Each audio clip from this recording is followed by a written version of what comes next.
歡迎嚟到我哋 App 得新嘅節目解碼 JavaScript。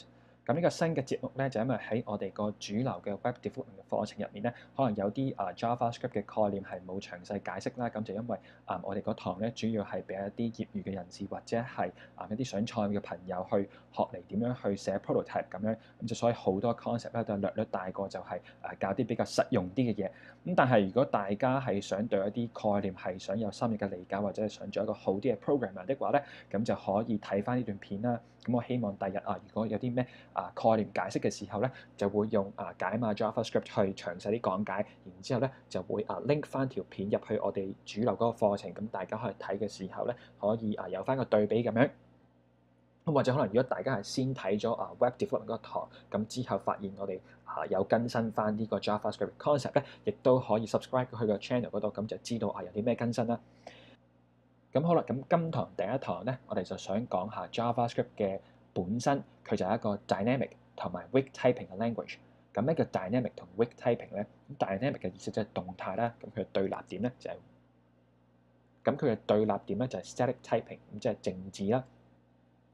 咁乜嘢叫動態咧？動態 typing 嘅意思咧就係話 JavaScript 呢個 language，OK，你喺 declare 個 variable，即係叫 variable x 嘅時候，即係 var_x 嘅時候咧，你唔需要 assign，即係唔需要俾任何 type 俾呢個 variable。而相對地喺一個靜態嘅 typing 咧，你就係需要 assign 呢個 variable 俾佢。咁而家咧，我就俾個例子大家。咁大家好多時候見到出面開發嘅話咧，都會用 console.log。咁我之前咧就用 alert。咁原因點解 alert 係容易啲咧？即係開發嘅時候。咁大家咧，如果想用 console.log 嘅話咧，就可以喺 Chrome 上邊求其開一個file 啦，譬如 HTML 嘅 file。之後咧就喺度撳呢一個，然之後咧揀 More Tools，然之後就係 Developer Tools。之後咧喺上面都揀 console，咁就可以用到佢嘅 console.log 嗰個function 啦。咁好啦，乜嘢叫 dynamic typing 咧？就譬如我打 variable x， 咁我係唔需要俾任何嘅 type， 佢唔需要俾任何嘅 data type。咁所以之後咧，佢可以係 number， 可以係 string， 可以係 object， 可以係 boolean， 即係 true or false 咁樣啦，係乜嘢都得。咁但係呢個 moment 咧，佢就係一個 type 叫 undefined。咁你見到呢度咧就寫住 undefined。咁但係相對地係一個靜止嘅 language， 譬如 Swift 咁樣咧係唔可以嘅。咁譬如我去用playground， 咁譬如我打 variable x， 等我講一陣，咁你就見到彈咗個好細嘅紅色嘅感嘆號啦。唔知你睇唔睇到，但係希望你睇到。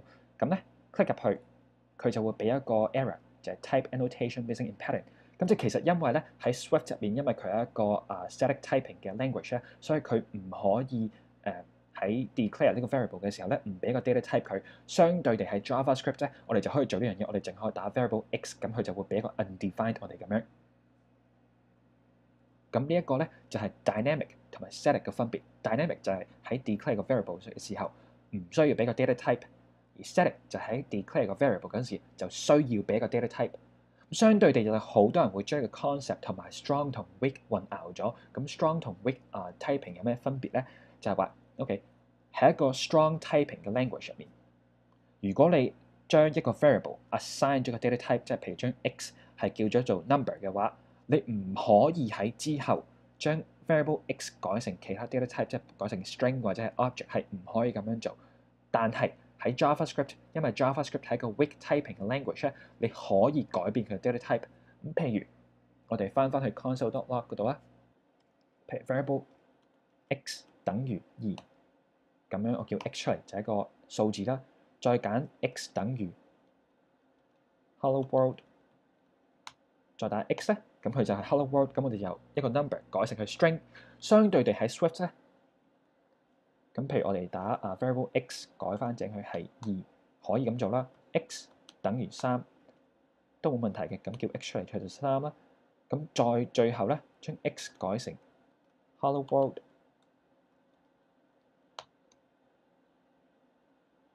咁就會出現一個紅色嘅感嘆號。咁佢就話咧 cannot assign a value of type to a value of integer。咁就因為我哋喺上面將 x assign 咗做去 integer，咁所以之後咧我哋就唔可以將 x 轉為 string。咁呢個咧就係 strong typing 嘅意思係就即係話你唔可以改變佢 data type，而 weak typing 咧你就係可以改變佢 data type。咁所以咧喺寫 JavaScript 嘅時候，最好嘅做法咧就係譬如如果你想嗰個variable，譬如 variable x 係一個數字咧，最好 set 咗佢做0先啦。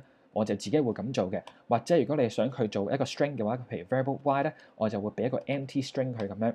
如果你想係佢 array 嘅話咧，咁就 variable z 咁啊，等於一個 empty 嘅 array 咁樣。